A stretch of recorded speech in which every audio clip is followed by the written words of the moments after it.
party, no BRS party leaders, BRS party associate businessmen, nobody is being, even touched.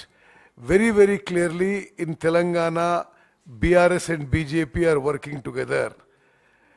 In other states, wherever there are opposition ruled states and mainly in Congress ruled states, BJP is using the enforcement agencies as their frontal organizations to attack our people and to try and gain a benefit in the elections.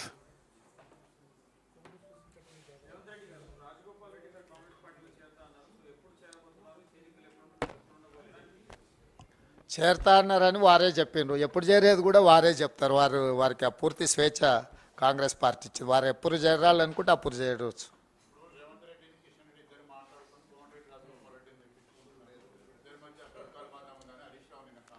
ఇప్పుడు పోయే కాలం వచ్చినప్పుడు ఏదైనా మాట్లాడతారు.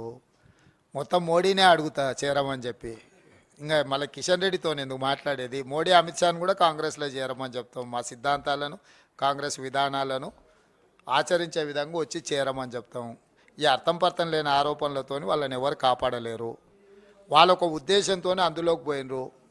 అందులోకి పోయిన తర్వాత వాస్తవాలు కనిపించినాయి. BRS BJP కొట్లాడుకుంటున్నారు.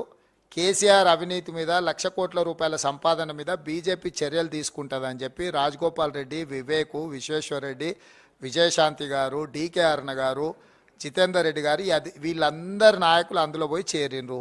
అందులో పోయి చేరిన తర్వాత ఏమైంది? వీళ్ళు దోసుకున్న దాంట్లో కలిసి పంచుకుంటున్నారు కాబట్టి ఇక ఇమ్మడలేము, మేము ఉండలేము. ఇప్పుడు ప్రత్యామ్నాయం కాంగ్రెసే. కాంగ్రెస్తో మేము కలిసి పనిచేస్తాం. మేము యాక్చువల్గా సిద్ధాంతపరంగా కాంగ్రెస్ వాదులం, కానీ రాష్ట్రంలో జరుగుతున్న అవినీతిని నిలువరించడానికి బీజేపీతో చేరమన్నారు. వాళ్ళు ఎవరు బీజేపీ సిద్ధాంతాలను ఆకర్షించి పోలే.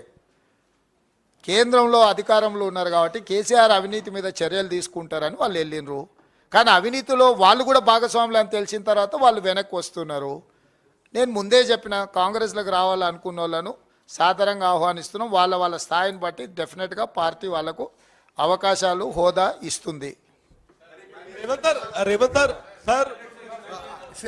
I'll just finish the same thing for national media. 1 minute, just 1 minute. Let me finish. See, for the